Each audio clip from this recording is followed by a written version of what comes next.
आठ योगी शिवलीन अवधूत योगी श्री कृपालानंद जी। कल हमने पढ़ा कि अवधूत श्री कृपालानंद जी हमेशा शिवलीन रहा करते थे और इस कारण ब्रह्मपुरी के जंगलों में रहने वाले अधिकतर साधु महात्मा उनका बड़ा सम्मान करते थे। किंतु महाप्रभु जी के परिचय में एक और महात्मा थे जिनका नाम हीरागिरी था, जो कृपालानंद जी की और कुछ उपेक्षा का भाव रखते थे। आगे अवधूत श्री कृपालानंद जी प्रातःकाल ब्रह्म मुहूर्त में ही पवित्र गंगा की धारा में स्नान करके गंगा तट पर ही समाधिस्थ होकर बैठ जाया करते थे। दोपहर बाद लगभग 2 बजे के उपरांत वह समाधि से उठते थे। उठने के पश्चात उस वन में जो कोई भी साधु कंदमूल बनाकर तैयार किया हुआ दिव्य दृष्टि से दिखलाई दे जाता, उसके पास मनोजविता से तत्काल पहुंचते थे और उससे आधा भोजन लेकर के खा लिया करते थे। वह स्वयं कंदमूल न बना करके नित्य इसी प्रकार किया करते थे। ब्रह्मपुरी के वन में रहने वाला कोई भी महात्मा उनके इस नैतिक कर्म के कारण कृपालानंद जी से रुष्ट नहीं होता था, क्योंकि सबको उनकी दिव्य स्थिति का ज्ञान था।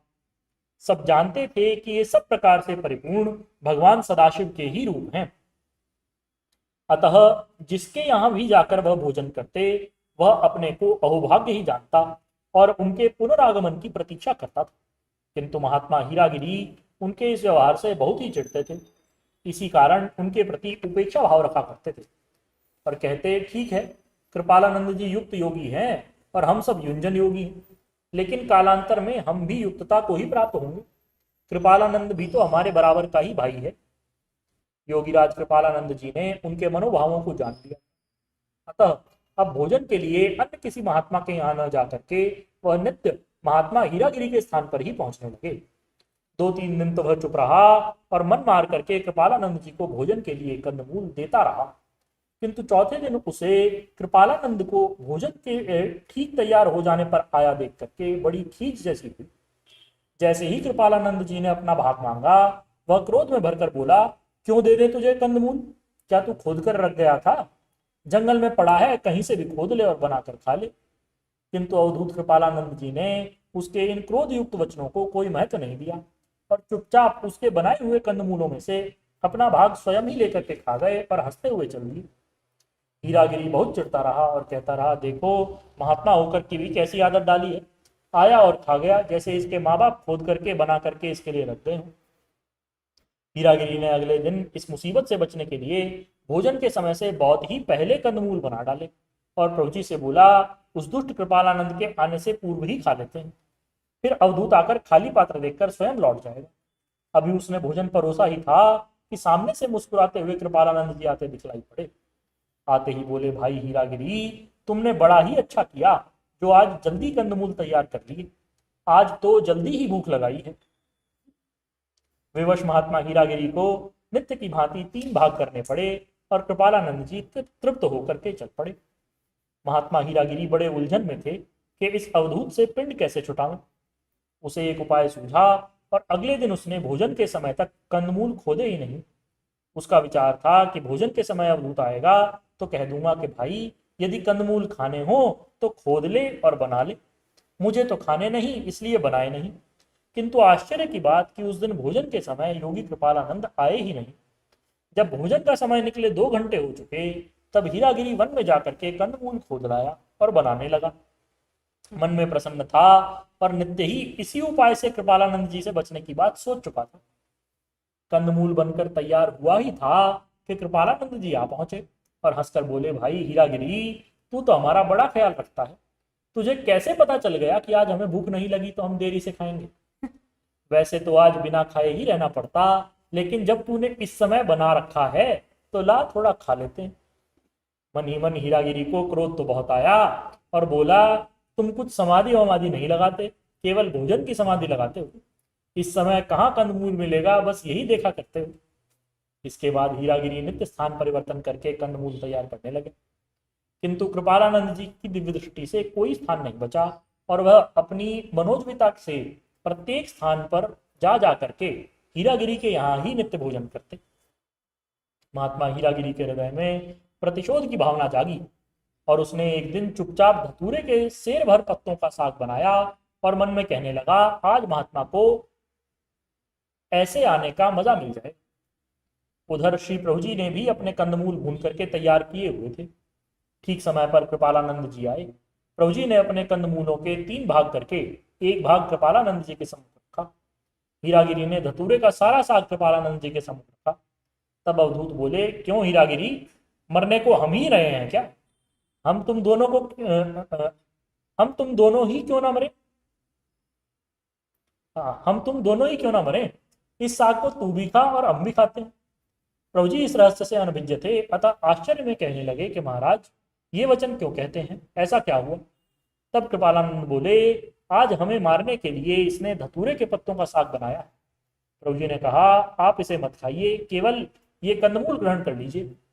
किंतु अवधूत कहने लगे कि इसने बड़े प्रेम से बनाए हैं, तो हम खाएंगे तो अवश्य। ऐसा कहकर उस साग के 3 भाग करके एक प्रभु जी के सामने भी रखा और कहा, तुम निशंक होकर के खाओ, हम भी खाते हैं, किंतु इसका फल ये दुष्ट हीरागिरी ही भोगेगा।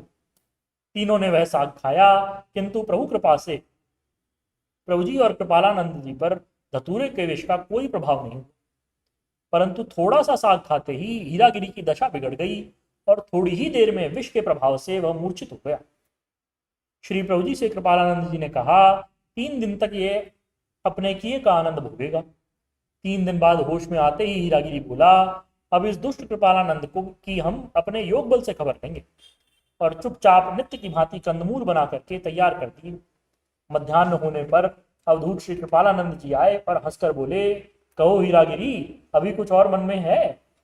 श्री प्रभु जी हंस पड़े तो अवधूत कहने लगे, अब ये हमें योग बल से बदला देगा, हम उस समय भी इसकी खबर लेंगे। तत्पश्चात कंदमूल का भोजन करके तीनों व्यक्ति बैठकर चर्चा करने लगे। उस समय हीरागिरी अपना अपमान समझकर बड़े क्रोध में था। उसी दशा में उसने विचार किया, आज जब यह अवधूत ध्यानस्थ होगा, उसी समय जाकर के इसका मुख कालिक से काला कर दूंगा। कृपालानंद जी पूर्ण योगी थे, तत्काल उसके मन के विचारों को जान गए और वहीं समाधि लगाकर बैठ गए। दोनों हाथों को कालिमा से काला करके जैसे ही वह उनकी ओर बढ़ा, उनके आसन के नीचे से ततैये निकल करके हीरागिरी के मुख को चिपट गए। उनसे बचने के लिए अनजाने ही उसने अपने दोनों काले हाथों को अपने ही मुख पर लगा लिया। फलतः कृपालानंद जी के बजाय उसका स्वयं का मुख काला हो गया। श्री कृपालानंद जी की इन चमत्कारिक शक्तियों को देखकर हीरागिरी कुछ भयभीत सा तो हुआ, किंतु प्रतिशोध की भावना उसके मन से नहीं निकली।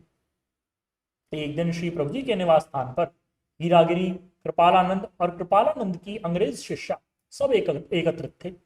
हीरागिरी कहने लगा, अवधूत जी, आपका तंतो अति कृश है, हमें आपसे एक कार्य करवाना था। कृपालानंद जी बोले, निसंकोच कहो, क्या काम है? हीरागिरी बोला, हम चाहते थे कि इस ब्रह्मचारी अर्थात प्रभु जी की शिला को यहाँ से उठा करके हमारे स्थान पर ले जा करके रख दे तो बड़ा अच्छा हो। वहां से हीरागिरी का स्थान 2 मील दूर था और वह शिला सैकड़ों मन की थी। तत्काल कृपालानंद जी ने अपनी अंग्रेज शिष्या को आज्ञा दी कि जाओ ये शिला उठा करके वहां रखाओ। आज्ञा पा करके वह देवी श्री कृपालानंद जी की परिक्रमा करके उनके चरण कमलों में प्रणाम करके उस शिला पर सिद्धासन से बैठ गई। थोड़ी ही देर में